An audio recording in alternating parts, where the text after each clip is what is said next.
Do you have any ideas? Should I kick it off? We just started it. This already started. Oh, okay. Yeah. Anyway, we made a movie and it's out now on our YouTube page, and you can watch it, and you should watch it because it's really fun. We really like it. Yeah. What's it called?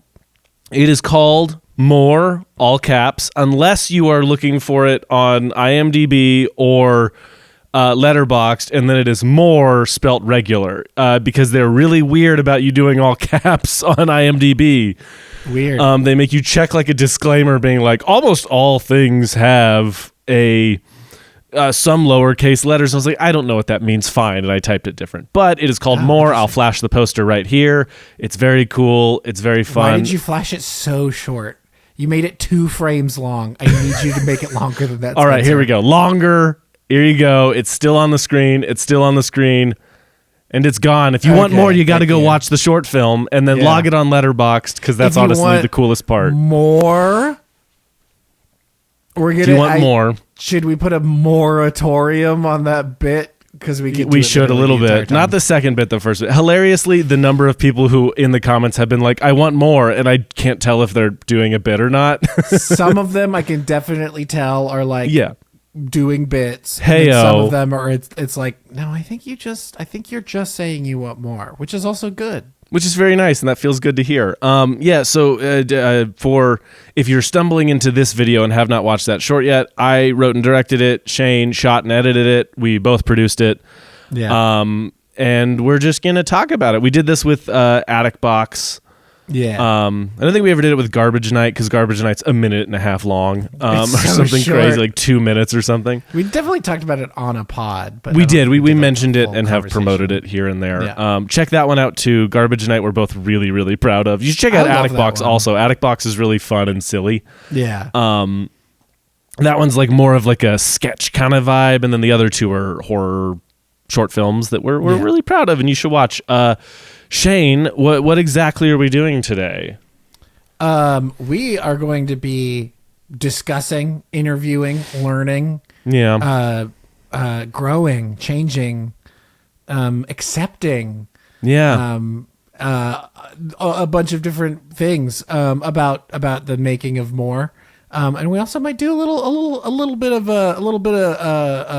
commentary. We might put it on for the viewers so we can watch along and talk along with it.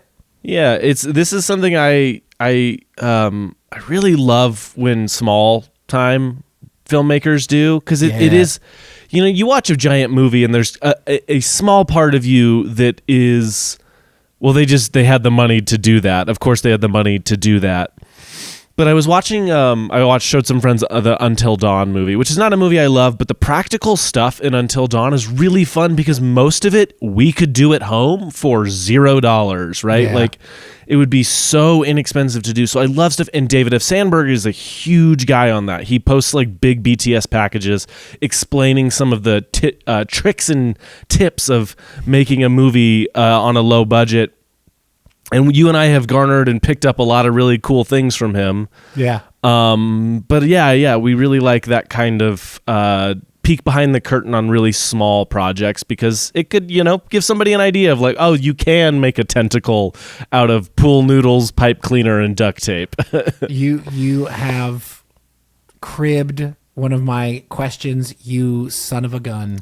Damn it. Okay. Ask it anyway, and we can talk more about how we did it. Well, let's. So I have a list of questions here to ask you, interview style. Cut to the extra intro.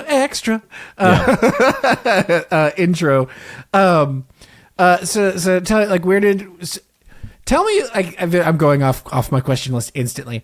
Where did this, like, Why did we shoot this? What were the circumstances with which we shot this? When you want to make stuff, there is this element of I have to go ginormous or else what's the point, right? And then that starts costing ridiculous amounts of money. Yeah. And so you and I had talked a lot about, like, let's just set up a week where we make as many things as we can for as absolutely dirt cheap as possible. Yeah. So, like, More was made for, I think, like $50 or $60, and we got the Jacob and Kylie, two wonderful actor friends of ours, to come out and do it for free and just, like, play, right? We were literally in their backyard because they come out. They were there. They didn't have to. And they just go walked anywhere. into the backyard, and we built the prop before, and then shot it all basically in one night, and then we shot a entirely different short film like the next day or 2 days later, while you and I were also just shooting weird little sketch segments for a different thing we're working on. Yeah. Like, it was just this idea, and I have been a big fan of Mark Duplass. He gave a keynote speech a while back at, like 10 years ago at this point, at the South by Southwest Film Festival. And I think this is where this idea originated for me of like, this is why we are making things in this way, where he just said, turn filmmaking into communism, turn it into when one person benefits, everyone benefits. When this happens, everyone benefits. You know what I mean? Like, play for back end points, do things for cheap. Just make the damn thing, right? Is that the whole idea? Because his whole philosophy is the cavalry's not coming. And so you and I would talk about that of like, we just need to make stuff. Yeah. Right? We just need to do it. And so we set up a week where you flew out to me and we just filmed everything on locations we had access to with props that we could build for like no money at all, and things we could shoot in a day or a day and a night, right? Like that was the whole premise. And it turned out really well because we made another thing that should be coming out soon, and a third thing that should be coming out soon, and a fourth thing that should be coming out somewhat soon. Yeah.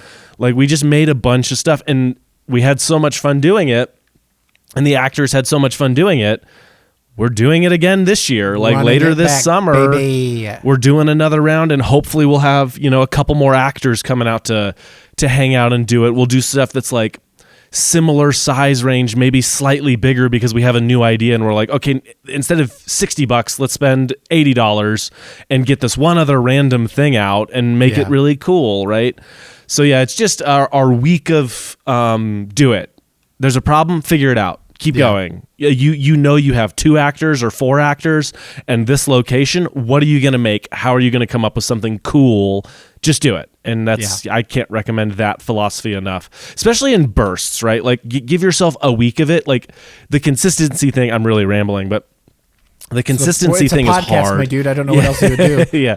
The consistency part is hard. So if you can give yourself like a week to build out some stuff and then make it and then get a turnaround on it and then put it out, you're going to have the energy to do it again, right?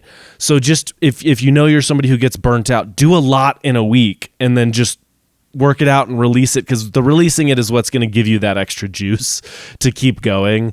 But yeah, anyway, that's the whole impetus of it, is we just were like, make stuff no matter what, fly out, no money. We're doing this for fun. It's literally backyard filmmaking, quite literally is backyard filmmaking at its finest. And it's the best because it's all based on passion. There's no cynicism to it. And I find that like the constraints I often find very useful. Like, if I have endless ability or endless, you know what I mean? Like, if I'm working on something that I'm like, this is a future project, so I can put anything in it.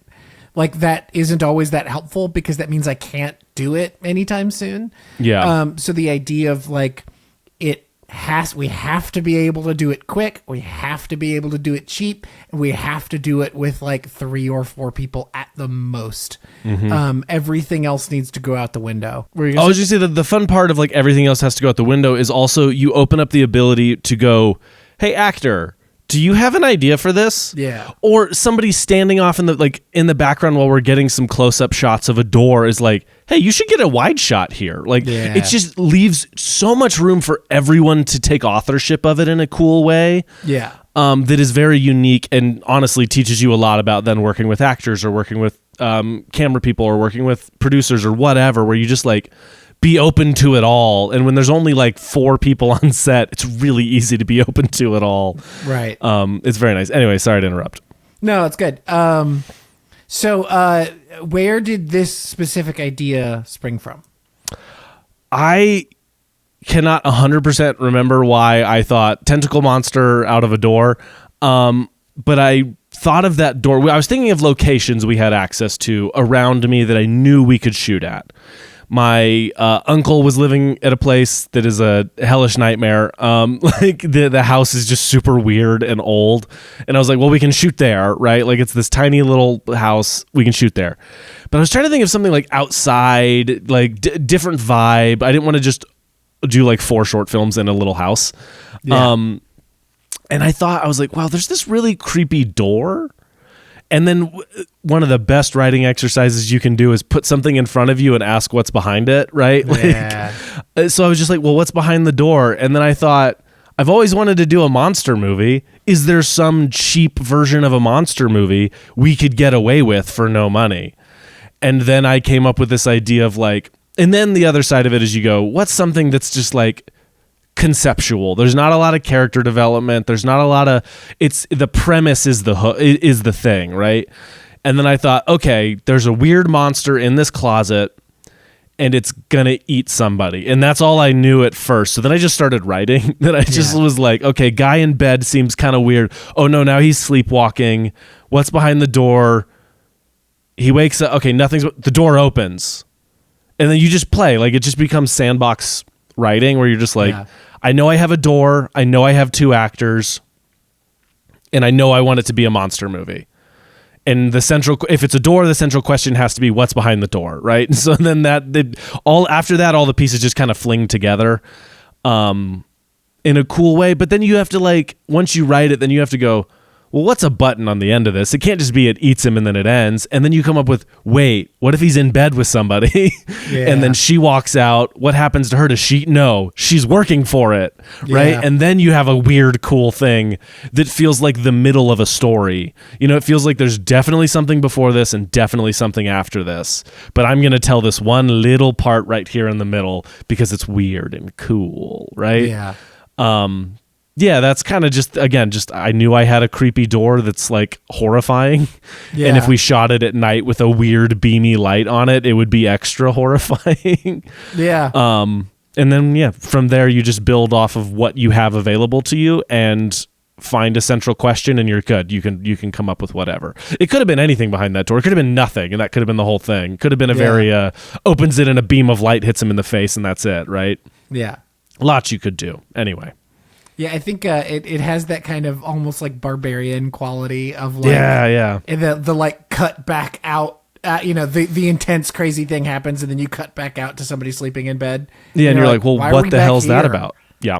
And barbarian is definitely you point barbarian for you and me. That is like a big kind of like, movies can do this insane thing and still work. Like and his other movie Weapons is very similar to that, where Weapons like always builds to a crescendo and then cuts to a different part of the movie and you're like, no, I need to know what happened. Yeah. And that's always really fun to do and very cool. So yeah, Barbarian's a great call out for that idea of this isn't what I should be looking at this moment. I want to see the monster. I want to see it digesting his bones or whatever the hell goes on inside that closet.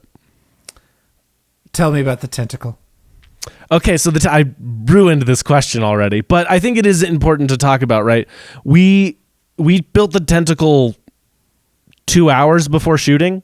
Yeah, something like that. Like you flew in, we went and got lunch with the actors who are I know very well and you have met a couple of times and are friends with, and so we kind of just reacquainted and everyone chit-chatted for a while. Then we went back, scouted the location for a little bit, and then drove to Walmart with a basic idea. Like, I remember when I sent you the script, you were like, what do you imagine for the tentacle?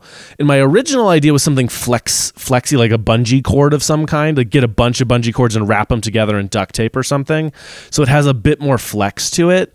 And you and Jacob's a big, like, artistic painter, sculptor. Like, he does a lot of those, like, weird projects. He was like, why not just get pool noodles? And you and him were like, oh, it'd be so easy. So we literally got a big pool noodle, a slightly skinnier pool noodle, and then pipe cleaner. Yeah. And so the big pool noodle, we like went down and duct taped, and then we shaved off part of it to kind of create a little bit more of a scene or a little bit more of a transition in size. And then we went down to the other one and we shaved down the other one and we stuck pipe cleaner in it. And then we just wrapped duct tape like we didn't like wrap like that. We like wrapped it the long way because that was you pointed out. You're like, you got to make it look veiny, right? Like it's got to look imperfect. And we went 2 different colors of duct tape. We did purple and black. Yeah. And I know we shot in black and white, but that gives it a different kind of like the way the light is hitting it affects so it looks more real. Yeah. Also shoot in black and white if you're doing something low budget, because if we didn't, it would not have looked that good, I don't think. Yeah. But the second you turn it in black and white, you're like, oh, yeah, that's a monster. And then the pipe cleaner we did at the end so we could wrap it around his arm. Like we could actually like bend it and shape it. And then that bit where it's attached to his arm, it's just, I think you can kind of see it in part of the shot. It's just a piece of duct tape or gaff tape on the back of his bicep. So it stays there until he can grab it and hold on to it. And then from there, it's his movement is acting as the movement of the creature.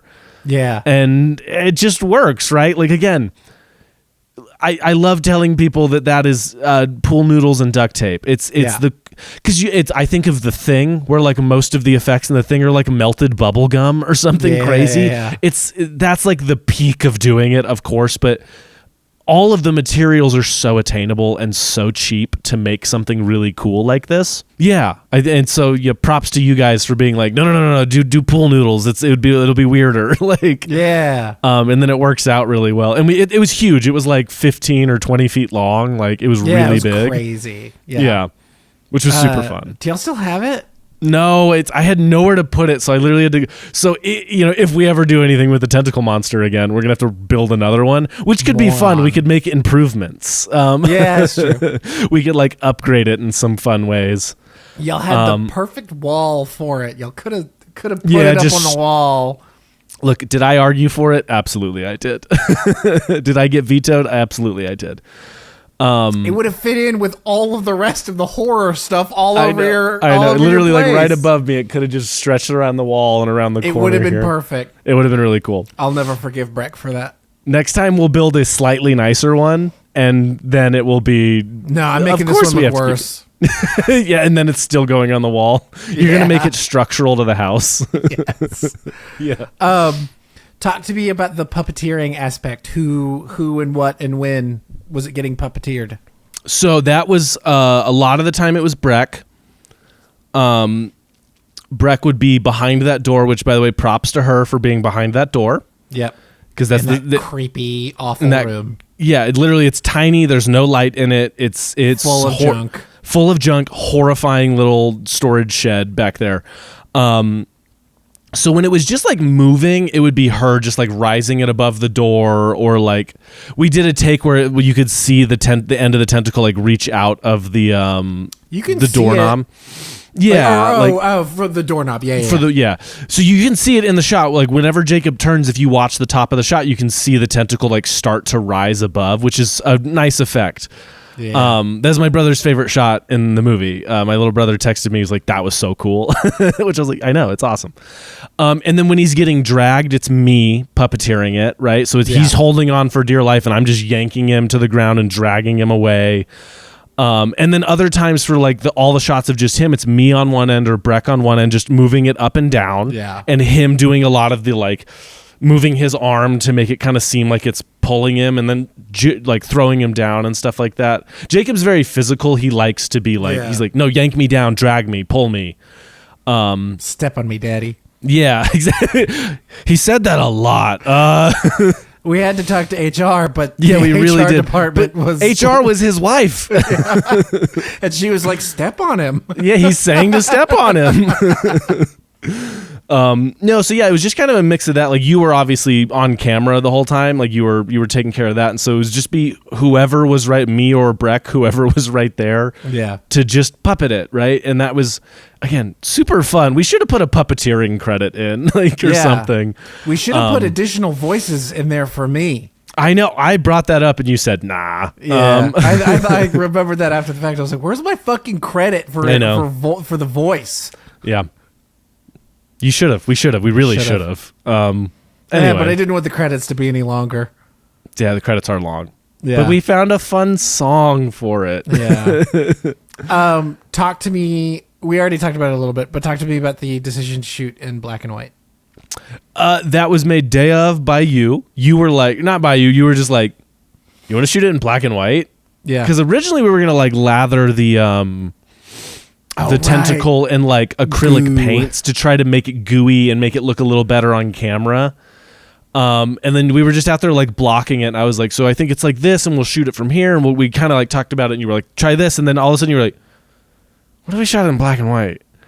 And that's also something I have always wanted to do. Yeah. I don't think you'd shot anything in black and white before. No, or not anything big like that. Not a full short. No. And so, yeah, it was just this, it was a moment where we were like, I think that would help it look better. I shot one thing in high school, technically. But was that the mob thing?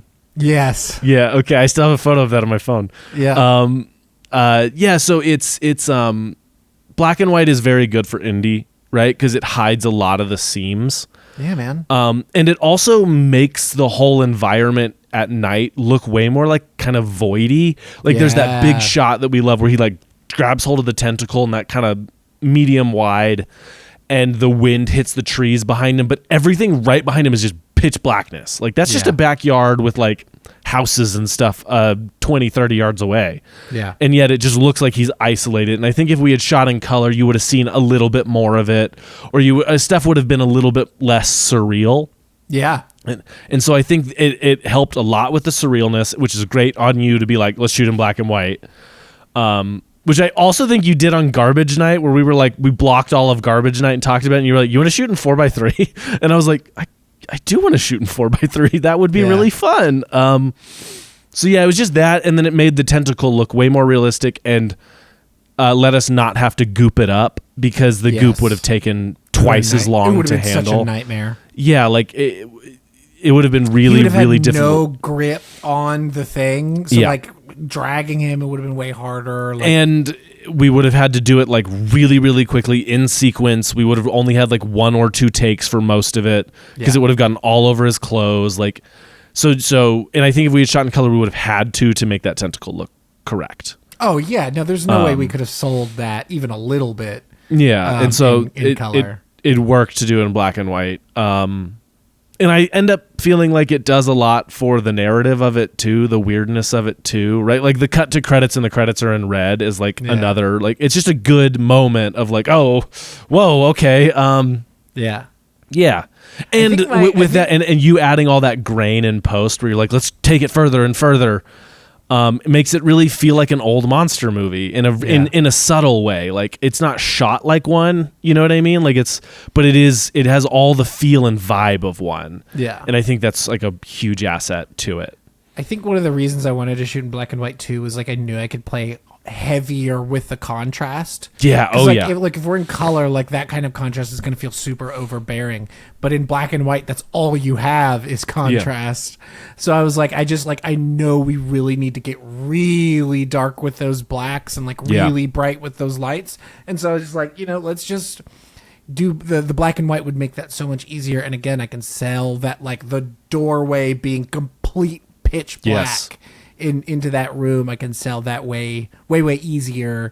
It's like these are the kind of decisions, these are the ways that you have to get creative, and these are the things that I like super love about it, or all the like really weird creative decisions we are like forced to make, Yeah. So I'm talking about when I say, giving ourselves constraints like this, like that's what I love. It's like, don't show the shark, right? Yeah. This is part of Kane Parsons talked about that idea recently, right? Where he's like, he doesn't necessarily hate AI as a tool for other fields, for like other things, those are conversations that have to happen, and it's tough. He wants it to completely be deleted from creativity forever. Yeah. Right? Like, what are people so interested in AI generated art? Which is not art, but that's what they're calling it. Yeah. Because to me, if we had used AI in this, we could have had the tentacle be this crazy, like flipping around and grabbing him and throwing him through the air, but it's so boring. Yeah. Everything about that is boring. The fun part about this is having people go like, how'd they do that? What'd they make that tentacle out of, right?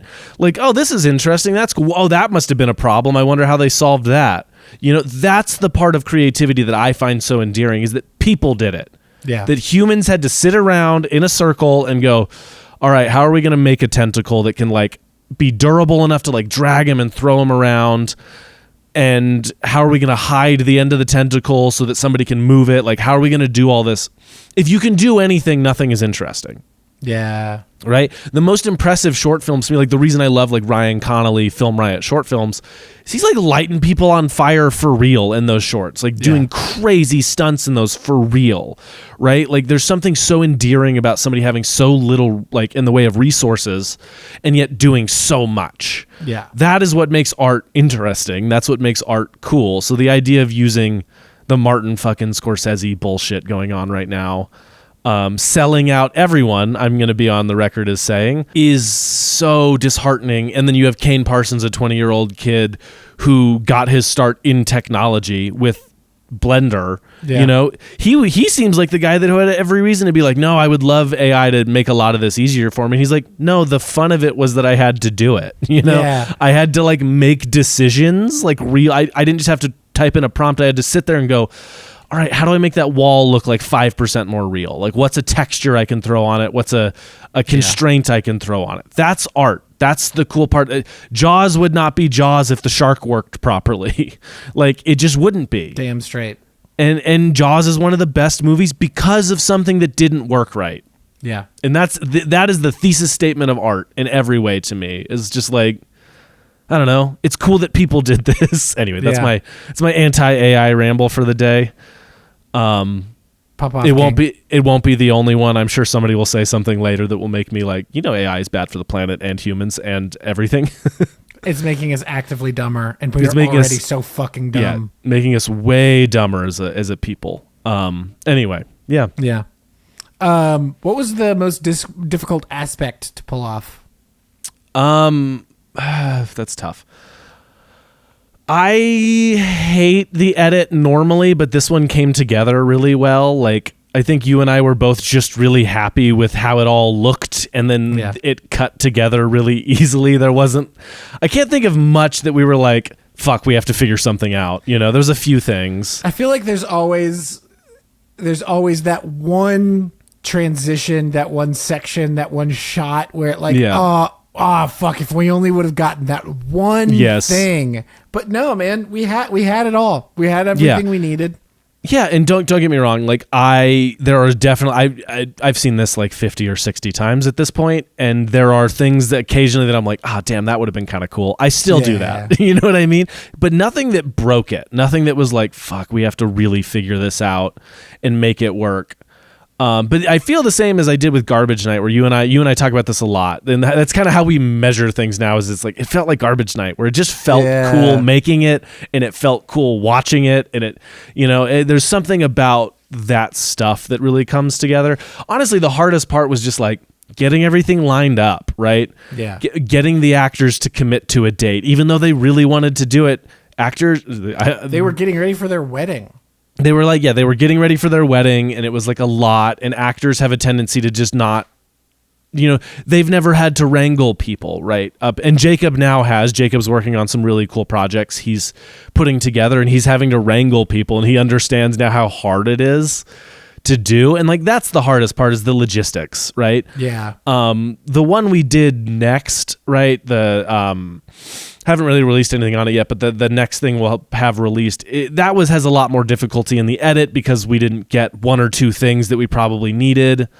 And finding the pacing on that was much harder. Like, it was a little bit of a less clear vision, mostly on my part. And it's just like, some actors had ideas and this and that, and I had different ideas. And so that one was a little bit more classic short film where you're like, I got to figure this out, right? Yeah. But this one, there was a lot that just came together in a cool way. And it helped that the experience was so fun, where everybody was just on their game. Everybody was like, here's an idea, and here's an idea. Can we try this really quick? It'd take 5 minutes, right? And then we just do it because we have the time. That's another piece of advice I would give, is like, do something you can do, not easily. I'm not saying do the easy thing, but do something you can pull off in the hardest way possible. In the most high effort way possible.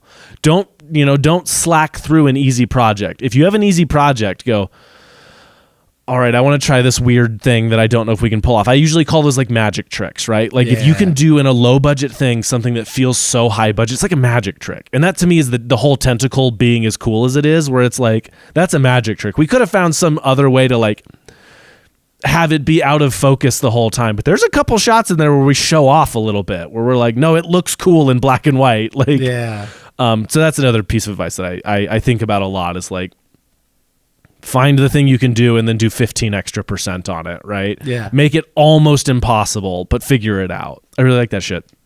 Making movies is cool. Making movies is cool. Yeah. Tell me about the credits. That was your baby, in all honesty. I feel like you should tell me about the credits. I think you and I were both like, I think red is cool, and then from there you just made it as weird as possible. Because my pitch was, what if we went like black text on a red background, like what's the movie with what was the movie that Long Legs? Is that what you're thinking? Long Legs. Yeah, that I was like, what if we did kind of a Long Legs thing with it and got really like super like it, you know, she's out there and then boom, you just like slammed with red, and you were like, that might be a bit much, and I was like, okay, so red text on a black background. Yeah, and I was super on board I'm always going to be on board for red text. And I don't know why. I can't remember why I thought of it, but I was like, what if I found like just like it came, bam, fully formed in my head of like a really old, what is it? A public domain song that we could use as the credit song, something that had to do with the moonlight or darkness or the night or something like that. And so I found this huge library of public domain music, and I found like a bunch of songs that had like moonlight or the night or something like that in it, and I ended up finding the perfect song in my opinion, and I sliced and diced it, and I added the credits to it, and I sent it over to you, and I was like, what do you think, man? Like, that was a really funny text. If you're like, I tried something, tell me what you think. And I was like, okay. I have a weird thing, and I just want you to like be open.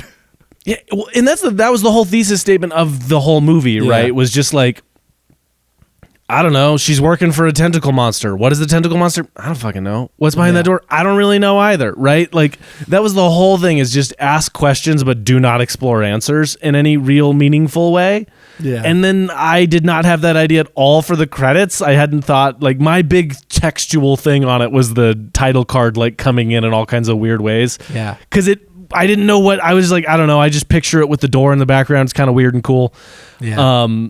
And then you just hit me with that, and I was like, well, that's perfect, because also, what the fuck does that mean? But also, why? Like, also, why is that happening? It's like, who knows? Maybe the monster is, 120 years old. Yeah. You know what I mean? Like, maybe like, who knows?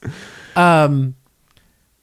So that was my thing. That was your baby, and it turned out really well. I think you had the idea of like throwing the like, because the song has that like super heavy vinyl crackle, like it sounds really old school. I think you had the idea of like leaning further into the old school aspect of it, or even adding that like vinyl crackle right at the beginning too. Oh yeah, like holding it for a second to like yeah. I think that was your idea, and I was like, fucking hell yeah! Anything to add more of this very weird choice. Again, yes, and that's the whole thing, is make the weird choice, dude. Yeah. Don't try to justify it. Like, it needs to make some kind of sense, right? And so the lore of what this creature is very fluid and weird. Yeah. But I knew enough to go, okay, let's do and it also, that old song leans into the monster movie aspect, the black and white. Like, I don't think if it hadn't been in black and white, I don't think that would have ever been something that occurred to you, right? But because it was, and because we steered really hard into the like film, like grain kind of like crackle thing over the footage, it just let us constantly talking about old monster movies. And then that leads you to like, I'm just going to pick a really weird song that has to do with something vaguely relevant and throw it on. And it adds so much of a vibe that it rocks. I love it so much. Speaking of a vibe that rocks, I just want to shout out so there's I licensed the music. We didn't get an original score for this. I license the music from a platform, and I've been licensing the same creator on this platform for a bunch of our stuff recently because they make such good shit. And I just wanted to shout them out. Their name is Antracto. I hope I'm pronouncing that correctly. They have some music on like Spotify and Apple Music if that's what you use. They also have they're on SoundCloud as well. I genuinely can't recommend it enough. Just the music that they have on Spotify and Apple Music is also just good. So if you're just looking for like a chill cyberpunky kind of techno vibe, go pop off to some Antracta, because like they on these music licensing platforms, a lot of the music is not good. You're usually like sifting through 50 tracks hoping to find one small segment from one 50 track. Is so underplaying it. It's hundreds, dog. It takes so long.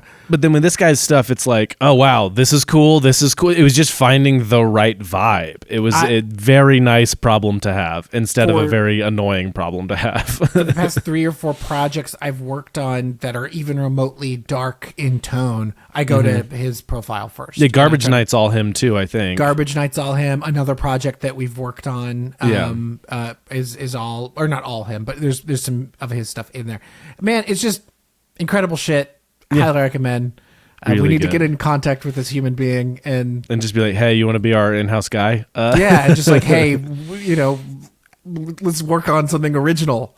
Yeah. That's like anyways. So yeah. Yeah. More. Do you want to do the commentary? Yeah, what's the best way to do you're just going to share your screen and then we'll just dull the audio on it or some shit? Or no audio, or I don't know. Yeah, I'll just mute. Yeah, and we can just talk about doing it. I love commentary tracks. They're big. As everyone who listens to this knows, I'm a huge physical media guy. So I do listen to the commentary tracks and watch the special features. They're some of my favorite parts of movies because you learn a lot. Right, 3, 2, 1. Still didn't work. Why is that not working? Okay. Are we ready? I'm ready. We're playing. Okay. The crackle at the beginning is always a good vibe. Cutting into a shot of a bed and then a creepy door, always effective. Yeah, we spent a lot of time on the intro. We talked about it a lot, trying to decide exactly, like, because you had a very clear picture in your head, but it was like a little hard to, I think, like fully describe in a way that I could understand. Yeah. And we also had to time it. That was the biggest thing, is it's gone through like 3 pacing changes. Yeah. One of my favorite things in the comments a lot of people have been saying is they're like, oh, I thought he was just getting up and then he stumbled past the shoes. And that was really like eerie. And they're like, that was a cool choice. And I was like, we just put the shoes in there because we wanted more in the frame. Like we needed something else in the frame. God, that shadow is so good. Yeah. Like, We didn't even talk about the wind, brother. I know. Wind was the third character in this movie. There's a shot coming up. Yeah, you can see it here with all those trees, but there's a shot coming up. If you look at the top of his head, you can see the wind just knock back these branches, and it's so cool. It like whooshes like right at the perfect moment. Also, when you have an actor having to walk straight towards camera, but their eyes are closed, it's really difficult. Yeah. We had to do that for a while. I love this shot right here. And then snap. That took a lot of doing as well, I think, of like, what wakes him up? There's a branch here. Okay. Also, stepping on a branch without your shoes on is not always fun. Jacob was a trooper. Shout out, Jacob. Always shout out, Jacob. Okay, yeah, so this door moment, right? Cut to a good hero close-up of him with the wind, and then you can see it right there. And then bang, the wind above him, right there. Yeah. That's the moment where you're just like, oh wow, this is it. And it's a funny thing, but it adds a lot to a shot just to have a little bit of contrast right above him. Yeah. So yeah, I was saying, like, that's me inside there pulling him. I'm probably pulling him here. I am the tentacle. I love that shot too. Jacob really sells this. Like, it's so good. Yeah, and then the scream.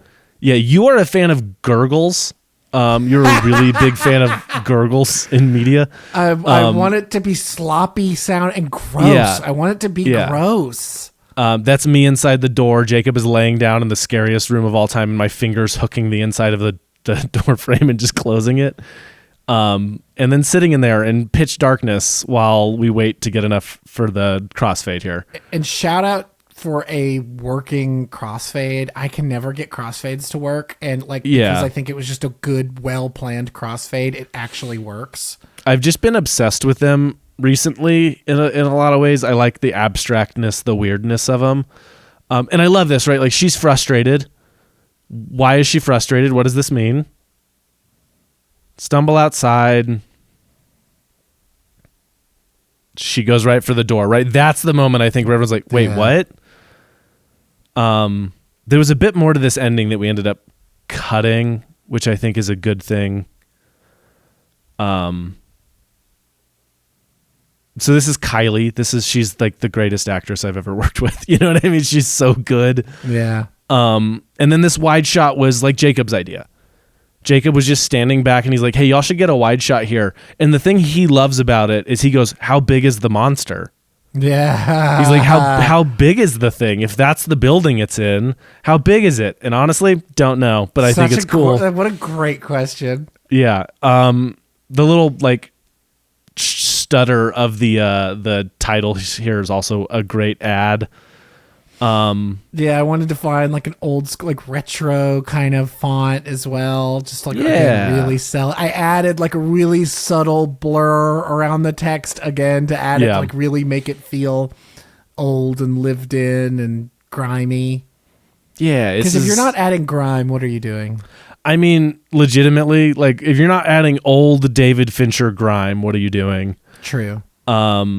Yeah, so then this is, and then right here at the end, pseudo system, which by the way, that the logo of our like film production stuff looks so good, vintagey like that, like with all the crackle and stuff. So yeah, that's I mean, just a quick commentary.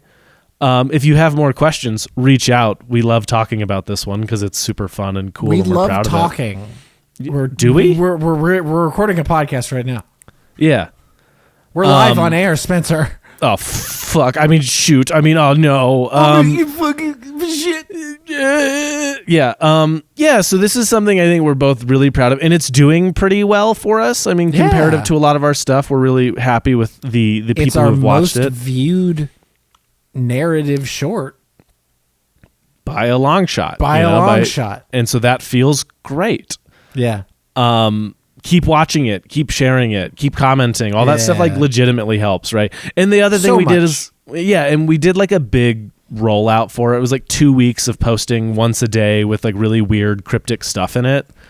To get like our family engaged of like, everyone's like, what are y'all posting about right now? Like this like weird, confusing thing. I mean, I had friends and stuff like asking me like that. Like that's the thing is like it worked. Like I had friends like that were excited about it and they were like, "Ooh, I can't wait to see what it is." Like, I had friends I haven't talked to in years message me. They were like, "Hey, what are you working on something?" I'm like, "Yeah, I am. It's coming out in just like a week." Folks that I like, kind of mutuals or people that have worked on things in the past, like put it on their stories and stuff. So it's just it was like it's been a really good like since releasing it, it has been really like affirming and really sweet, and people have been really generous about it.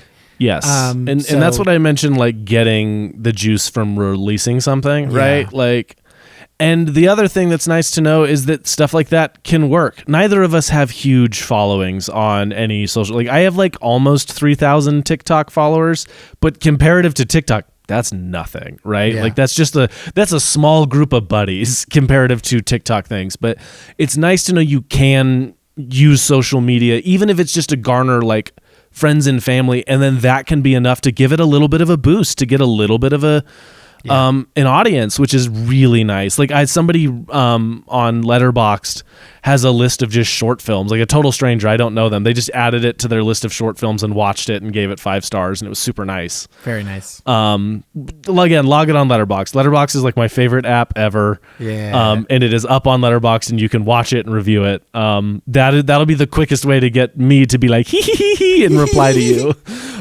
because I'm always very touched when people log the movies on Letterboxd. You can log Garbage Night as well. That's another one. Yeah. Yeah. Go log our shit. Okay, we have talked about the short. Do we want to do recommendations?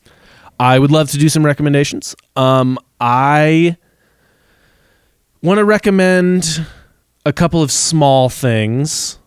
I want to recommend, it's not small, these are huge, massive short films, but we talked about it when we did Backrooms. I recommend Portrait of God, a short film that I like, but was very shocked to find it had such a big following. And the more I've watched it, the more I've come to appreciate how weird it is and how risky it is and how it's really cool to see something that is like minutes of looking at a projector screen before anything really scary happens. And then it gets really pretty scary. Yeah. With some inventive stuff. So I want to recommend that. I want to recommend Film Riot also. They've been kind of cool. They haven't made a short film in a long time. Yeah.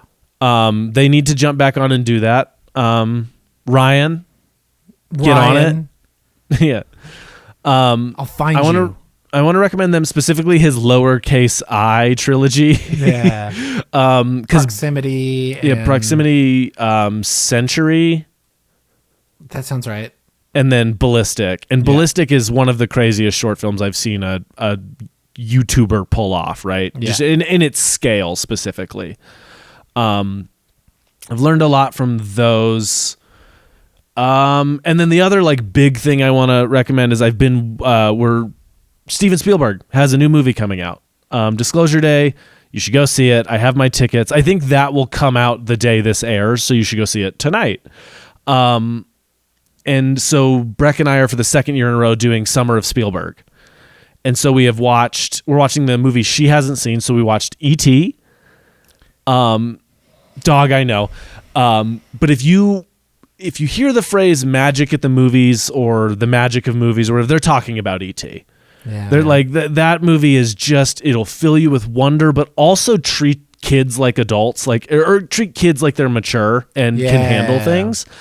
And also, they used to care about us when it came to like staging and lighting and like depth and real places. So I recommend that. And then we watched Close Encounters of the Third Kind the other night. And that movie's great. That movie's way slower. It's way weirder. And it's very good. Like, I'm recommending you a very famous Steven Spielberg movie, like it's some hidden gem. But it is, amongst his filmography, I think, kind of lower tier for a lot of people. Forgotten in a way that it shouldn't be. Yeah, in a way that I get it's not for everybody, because it is very slow. But man, is it really good. Everybody is stupid. Well, yes, we all knew that.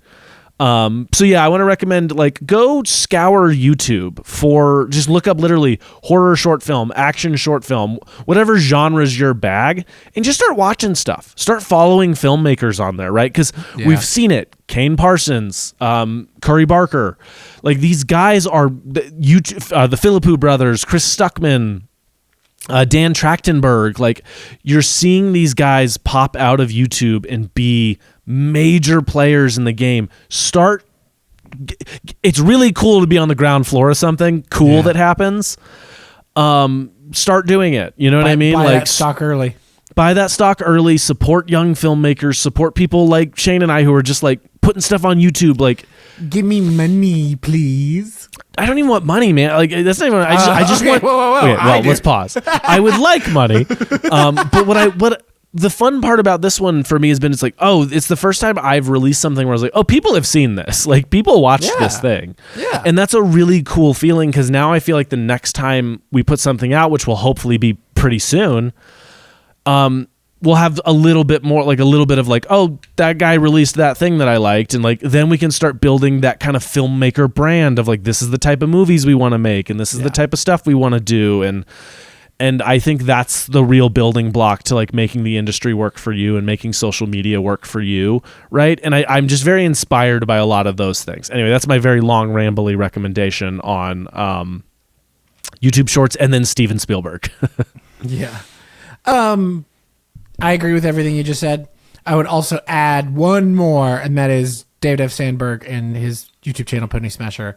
I feel like... Thank you. I should have remembered that. I feel like his YouTube channel, more than almost any other, is like film school in a channel.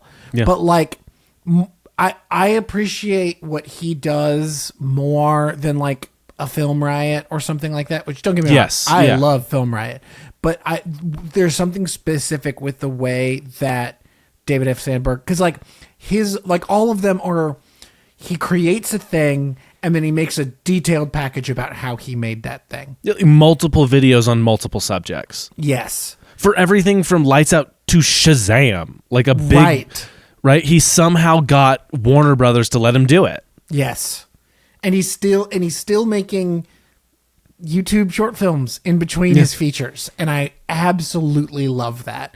And his short films are just him and Lotta. Like he's not bringing on the folks that are on that are working on his features. He's still just making it with his wife. Yeah.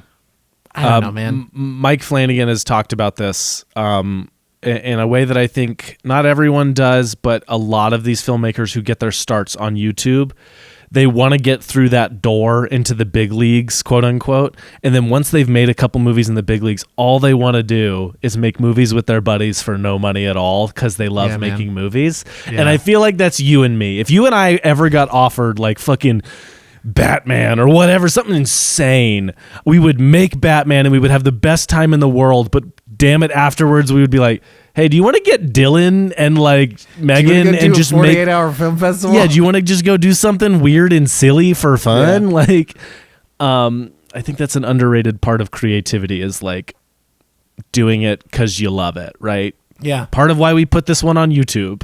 Yeah. We've talked about times where we've done this in the past. Go find a few buddies, go rent a creepy cabin for a weekend, or find somebody who has a weird, cool house, basement or whatever. Right? Or whatever, anything. Fucking attic for all I care. Like something that sparks creativity. Go lock yourself in it for a week and make as many things as you can. Or make one thing that you put your entire ass into, but don't make it so big to where you're not going to make it. Like Curry Barker talked about this recently about like, make the thing. Like don't put your own constraints in your own way. Like if you have a thing with a car chase in it, do the thing that doesn't have a car chase in it. Yeah. Like there are other ideas. Yes, you have the one big idea. Keep that one big idea and go make 16 things to build up to the one big idea. Don't waste your time waiting for the one big idea to have an opportunity, because that's not going to come. The cavalry ain't coming. Yeah. You and I talk about that a lot. We have a short film we really want to do, but we know for a fact it cannot be done with no money. Yeah. So we're like putting that in our back pocket till we can have the right amount of money and resources to make that. And we're not sitting there in the meantime twiddling our thumbs. Yeah. I have like 7 scripts that we could shoot in a day. Because sometimes I just sit down and I go, here's a weird idea I have. And I just jot it down, and it's like one actor in a room, because I know if we have a weird TV or a weird radio, we can do something with that, right? Like it's all it takes. Creativity is a box, and you just have to like rummage around inside of it. I think another tool here in that toolkit is a game that we have played in the past that I still desperately love, if only to spark some creativity, only as like a warm-up game, but a story in a can. Yes. I cannot remember the name of the YouTube channel I got this from. If I can think of it, I will. I will. I'll be able to find it, and we can put it in the description. Yeah. But what you do is you have a character, a prop, a location, and a story element. And you have you have like 50 examples stuffed into a can of each of those things, as many as you can come up with, and put on a Post-it note. Like I have behind me, it's sitting here on the shelf. You can see it here. Is one of the cans, one of the literal cans we have. And you just put, like, for props, it's like a USB stick, a banana, a cell phone, a broken cell phone, a weird book. The location can be anything from a hallway to a gas station to the woods to super bedroom. broad, super specific, grandma's house, right? Yes, like whatever. the type of story is like a misunderstanding, two people in a room talking, a chase, whatever. A discovery, whatever. And then the character's like, your mom, you're a doctor, you know what I mean? Like that, those kinds of things. And just like we have come up with full features out of this idea, out of this game. Yeah. I mean, just pull one out of each and you have to write a story based off of that. If one of them is so completely out of whack, put that one back in, pull something else out. Like you can play the rules however you want to play them, but like giving yourself those constraints, like what we talked about, like just giving yourself constraints can be so helpful in actually like being creative. Cause like if you give yourself too many options, you will be spoiled for choice. Like, I think this is what we're going to do in this next round of this is the first night we all come to hang out. We're going to have a bunch of scripts on the table. And before we get into picking the projects we want to try to get done in this week and a half, whatever it may be, we're going to sit down, we're going to chit chat for a few minutes, and we're going to get everybody, including the actors, to play Story in a Can for like 30 minutes. Yeah. Where we just do like 4 or 5 prompts, and it just gets that like, oh wow, we're all coming up with ideas, we're all pitching on each other's things, we're all getting there. It is the best warm up and the best game you can play with your friends. Yeah. It unlocks the weird part of each other's brains that is so needed to do this weird, crazy thing. Yeah. Anyway. Yeah. So go play Story in a Can. It's you could use a freaking Excel spreadsheet to make it. Like I've done, there was a long time where that was the version that we used was a spreadsheet. Yeah. Go do it. Yeah. Go do it. Go support young filmmakers. Go support like us. Yeah, like us. Go watch more. Genuinely, it is worth 4 minutes and 31 seconds of your time. And a minute of that is the credits. But it's a also minute of the that's best the credits ever made, baby. Give it a like. Give it a comment. And I'm not going to say or don't. You should do it. Go do it right now.